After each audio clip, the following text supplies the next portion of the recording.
gonna say hello, Bun Bun? Are you gonna say hello? Hello, YouTube. Hi, and welcome to yet another video. My name is Sharon, and this is the newest member of the family. This is little Bunns. And if you saw on my community post a couple of weeks ago, I have been looking after this little guy since he was 3 weeks old. So he is now 6 weeks old, just turned 6 weeks this weekend. So I am very excited to say he's doing really, really well. He was destined to be a feral farm cat, but I picked up this little guy and he cuddled into me. He was all dirty from the waist down with mud. And I just couldn't put him back down again. So you might see Bunns featuring in videos. Well, we'll have to see. But yeah, he's doing really, really well. So aren't you, little Bun? Ah! Bunns is teasing. He likes to bite and chew literally everything. But Bunns is here with me today because, holla, we have a plant haul. So before we get into the plant haul, I just want to say Happy Mother's Day to all of the mothers out there, whether you're a plant parent or a fur baby parent or parent to fur babies, or no matter what life you look after, whether it's plant life. Okay, this is getting a bit much. They say never work with children and animals. Now, where was I? Happy Mother's Day to all of the mums out there, or whether it's a dog, a cat, a rabbit, bunny, I don't care. If you look after a living thing and it relies on you, you are a parent. So if you are female or female presenting, female identifying, Happy Mother's Day to you. And I hope you've had a wonderful day. We might have to do something about this. So for this haul, I'm joined by the beautiful Cymbidium Maggie Lee here. Now, the reason she's with me here is because I took her to my local orchid monthly meeting and she got best in category. She's a beautiful plant. I got her, I think, year before last now. She is a common hybrid. Bunns.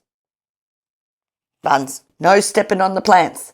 As I was saying, she is a hybrid. She's got 2 flower spikes open right now and one that I'm not sure if you can see here, but I'll put some film in. She's working on a 3rd flower spike. Yeah, best in the Cymbidium category at the last orchid meeting. So we're very proud of her. I'm very, very pleased. What do you reckon? I don't know if you reckon anything except for chewing and biting and eating and sleeping. And I forgot to do the intro. We forgot to do the intro. Well, let's just do the intro now.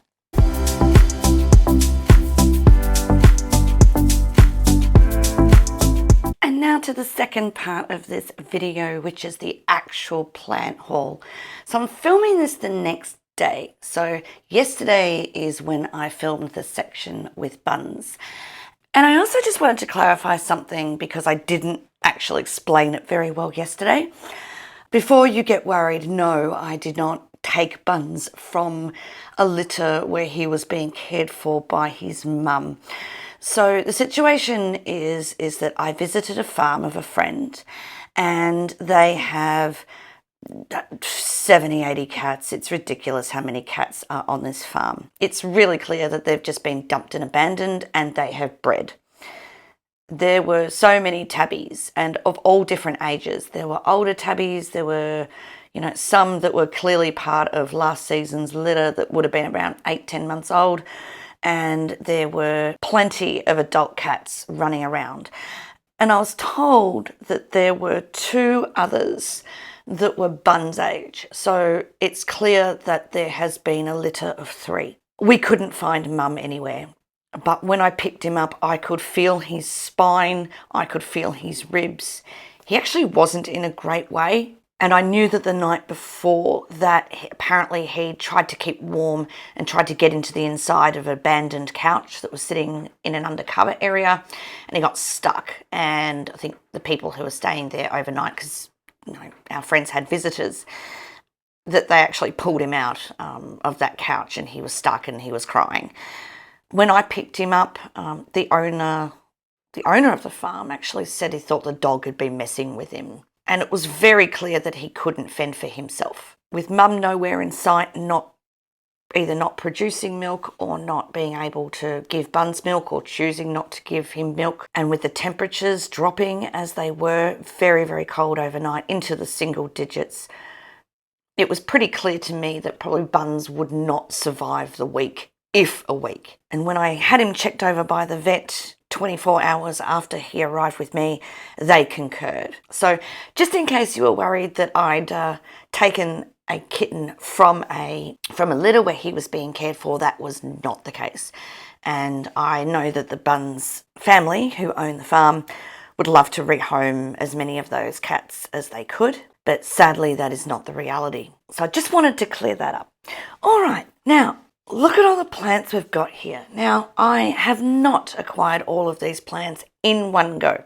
I have acquired them over the course of the last month or so, but I thought I'd pull them in together for a haul and we go through and see what we've got. So we've got a mix of houseplants and we've got a mix of orchids in front of me. So I'm going to start with this one. This one is Hoya Australis Tricolour, and if you've been a fan of the show or you've watched any of my videos before, you'll know I really enjoy my Hoyas, and I scored another one. I was lucky enough to pick this up at the bargain basement price of $5. And the uniqueness about this plant is its beautiful tricolour leaves. And I'll bring you guys in closer and give you a close-up of these leaves. But there's 3 different colours on these leaves. Now, I'll probably allow this vine to grow out, chop it all up, propagate it, and then put them all in a basket and let it trail. And we'll have a lovely new Hoya to boot. So that's Hoya Australis, the tricolour variant on that one. And while we're up to Hoyas, let's go for the other Hoya that I have managed to score for my collection, which is this one. This one is, excuse me, I'll just move that. This one is, I'm going to try and pronounce this right, it's Hoya pauciflora. Pauciflora. Pauciflora has what I call bean leaves. They look like beans to me, like long green beans that maybe you'd eat. I'm not eating these leaves, don't worry. But this is one that loves to trail. Where a lot of Hoyas really do like to climb. A lot of people who have had this plant have said this one loves trailing. So again, I'll let these vines grow out, chop them up, propagate them in water, and then plant them all up in a basket, and we'll have a beautiful trailing. I mean, these leaves, they're very lush. You know, sometimes with Hoyas you can have big spacing between the leaves. I've got that with one of the Hoyas downstairs. It's clearly not getting enough light. But this one is just full of leaves and they're very beautiful. I love this. A bit of a different Hoya than the typical Hoya leaf, but isn't she wonderful? So Hoya pauciflora. One day I'm going to actually learn how to say plant names properly. You know, I practice them before I even do these videos and I still get it wrong. Let's get on to a couple of orchids, starting from here. This one, wants to lean over. This one here is my very first Phragmipedium. It's Phragmipedium besseae. It's the Ballarat variety crossed with the Brown Hill variety. So it is a species. It's 2 different varieties, but it is a species. Phrag besseae. I'm very excited about this. It cost me a bit of an arm and a leg, I have to admit, because Phragmipedium aren't exactly the easiest thing to get in Victoria, at least, you know, at the moment. This tiny little seedling, I will share what it cost. It cost me $65. But I really wanted a Phragmipedium, so I got one. I spoke to Julie from Julie's Orchids, who's coming up to be a bit of an expert at Phragmipediums. She has loads of them in her collection. It's probably her favourite flower. if you're into Phragmipediums and you want to understand how she's growing her orchids, and why wouldn't you, given the awards that she's started to win, I will leave a link to her channel. Do give her a look. She's a great orchid grower in South Australia. She's also a very, very dear friend of mine. So of course I'm a bit biased and I'm celebrating all her successes. But this is my first frag, so I'm going to do exactly what she's telling me to do. I will eventually, after the winter, pot this up in pumice and we'll see how she flies. But yes, Phragmipedium besseae. Another orchid. So this one is Angraecum didieri. Didieri? We'll go with didieri. It's got a white flower, and who isn't a sucker for a white flower, I mean, honestly. This is an Angraecum. Again, I've never had this genus before. This is my first Angraecum, and therefore I'm excited to have been able to pick one up. I did pick it up pretty cheap. It's a tiny little bubby at the moment. I'm going to have to probably look up how to care for Angraecum, and I suspect that I'm probably going to be trawling the other plant channels or orchid channels of people who have already growing these quite successfully and see what they're doing. But it's one of those ones I picked up and had a look at the picture and I went, well, you're a pretty flower. I must have you, which could possibly be a recipe for absolute disaster. We'll find out in a few. If it's not dead in a couple of months, I'm doing okay. So let's have a look at these two. We'll pick this one first. This is a Paphiopedilum. And this one I bought purely on the name because, well, why don't I want another Paphiopedilum? Because they're just fabulous, the slipper orchids. This one is one of the ones that is green. It is not mottled, so it will want a little bit more light traditionally than the ones that are mottled and got really interesting leaves. I do have a couple of those, but I really like these ones with the all green leaves, and I seem to be doing well with them in my pumice setup. So this one is Moody person. You could guess who that might be. Crossed with Winston Churchill. So I was like, who wouldn't want a Moody person? So I bought that one purely on the name, and we'll see what it's got a picture of. I'll again give you guys a close-up of all of these photographs and names, but the picture that's on here is of the two parents. So Moody person and Winston Churchill. The cross, this is the plant. So who knows, it may look like something like its parents or one of its parents, or it could look completely different and unique. We just don't know. It's part of the fun with the orchid hobby. You think you know what it's going to look like, and it comes out completely different. Okay, and on to this little one here, which is, and I'm going to butcher the name of this one, Anguloa Uniflora. So Anguloa? I'm going with Anguloa. Anguloa, also known as the tulip orchid. How did I get an ant in here? Probably come off one of the...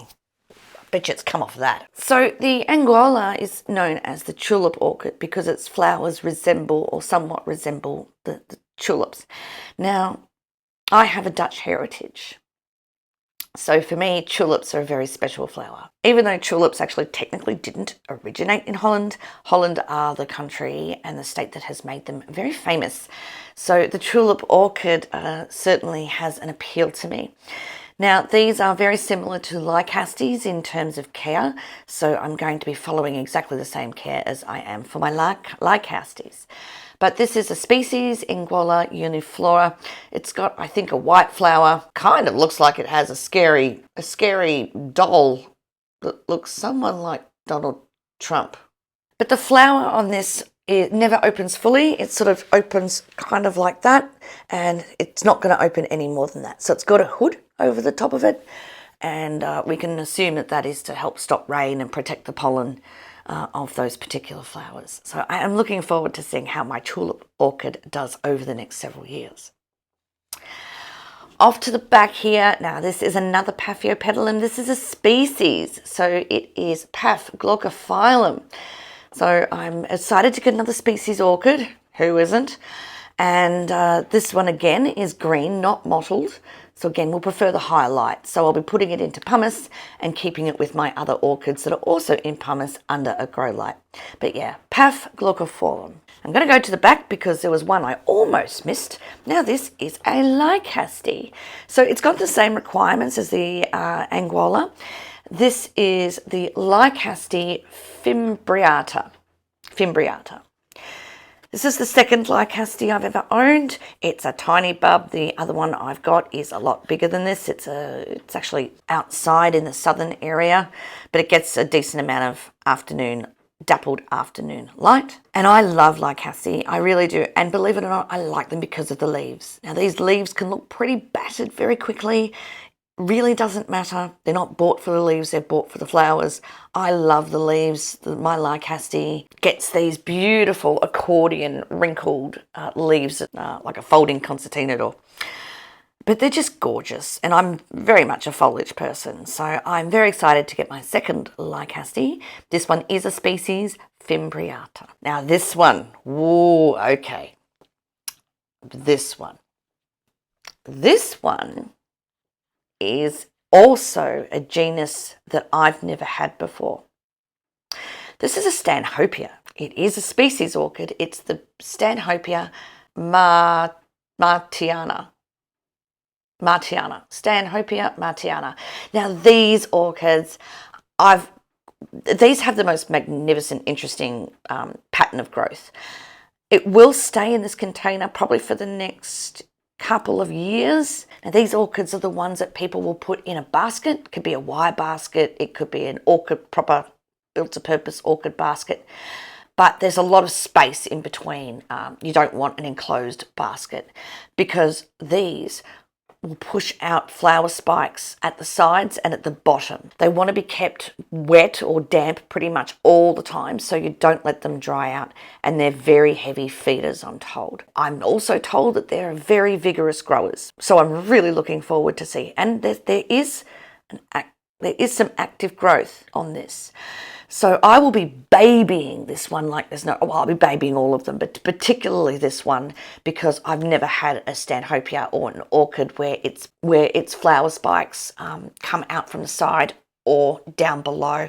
I know there's a couple of genuses like that. I think Tricolour is one of them, but Stanhopea is definitely one of those ones. So I'm starting off with a species. So this species comes from, I think, South America. So I believe it is a bit of a warmer grower or a medium grower. Some Stanhopeas you can get away with cooler weather. This one I'm not really sure about. I think it would probably prefer the warm. It does grow up to a height of 2100 meters. So it may be able to take some cooler temperatures, but my temperatures where I am can get pretty cold. We're expecting down to 5 degrees. And we do occasionally get the odd frost. We don't snow, but it can get down pretty cold and it can get down to freezing. So while I don't know about this one, I don't know how. And it's a tiny little one. I'd say it's more susceptible to extremes. So I will be keeping this inside at least for the next couple of years while she grows out. Then we'll just have to see. Who knows? Maybe by then I'll have a proper greenhouse. So excited to have that one. Really, really excited. Really excited. Now, this one. I got this one. This is the reason I got this one, and this is Dendrobium anosum, is because I already have a Dendrobium anosum, but I have the alba version. So the one with white flowers. This is the regular variety.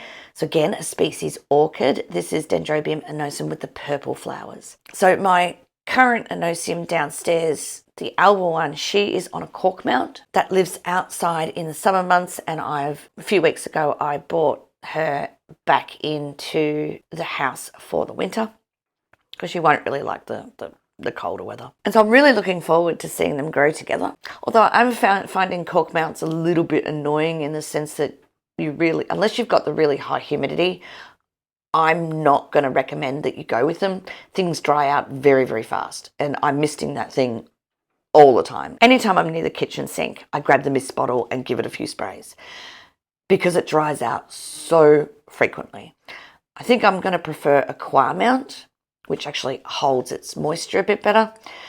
think that would be a bit better for my house, which does tend to get a bit dry. But yeah, very excited to see this one grow, the Dendrobium anosman. Excuse me while I take a sip of coffee. That's all the orchids. Now, let's talk about these two beauties. Yes, there's two of them. We'll start with the smaller one behind. So no stars for guessing what this plant is, but if you don't know what this plant is, it is a Nepenthes. It's also known as a pitcher plant, and it's got these beautiful pictures on it. Some of them are dying off at the moment, but this picture is lime green. Maybe I'll look at you through this way. Lime green with this beautiful maroon purple lip and markings on the actual picture itself. And I don't know about you, but I love carnivorous plants. I think that the idea of them is very clever, that they've grown to evolve to absorb nutrients from insects and in some cases even small mammals. Not this one, but some of the larger Nepenthes can absolutely absorb small animals. I got this one the same date and place I got this one, which is another pitcher plant. These are quite different, not just in size, but they're different, completely different Nepenthes. But this one, I just couldn't not buy it. I got these really cheap. There's a lady who grows these, and she said they grow like weeds for her, which is fantastic for her. And I managed to get this one. So who doesn't love pitcher plants? They're beautiful vining plants. They do get pretty big if you've got the right conditions for them. These really like the high humidity. I'm going to have to invest in a humidifier that actually goes the distance. Unfortunately, all my humidifiers like to break down after 6 months. So I've gone through a fair few of them in the last few years, which is really annoying. But I'm going to get another humidifier just to up the humidity, especially over the winter months. Over the summer it's not so bad, but over the winter months, because I run the heaters, it does dry out the air. So we will have to counteract the dryness with a humidifier. And I'm going to swap them around. And then there's this Nepenthes.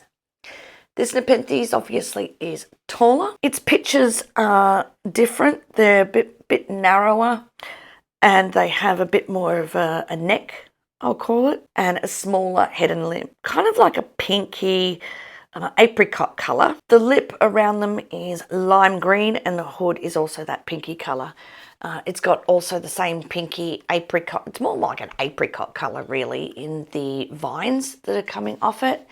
And I love them both. I mean, I love pitcher plants. I think they're fabulous. I used to have a couple. I don't have them anymore. So this is kind of a re-entry for me. Now, the key with these is to make sure that you're always using rainwater, distilled water, RO water. Do not water these from your tap. There's too many impurities in them. You really do need pure water. So yes, they're my two Nepenthes plants. So that is it. Thank you so much for joining me today. Please, if you've liked this video as much as I've liked bringing it to you, give it a like. It really does help with the algorithm. And if you would like to, I'd love to see you subscribe to the channel. Drop a note below. Did you give a plant for Mother's Day? Did you get a plant for Mother's Day? Oh, speaking of which, if you happened to give someone a moth orchid or a Phalaenopsis orchid, very common to do so, check out the video at the end of this one. Have a wonderful day, and I will see you in the next video. Bye.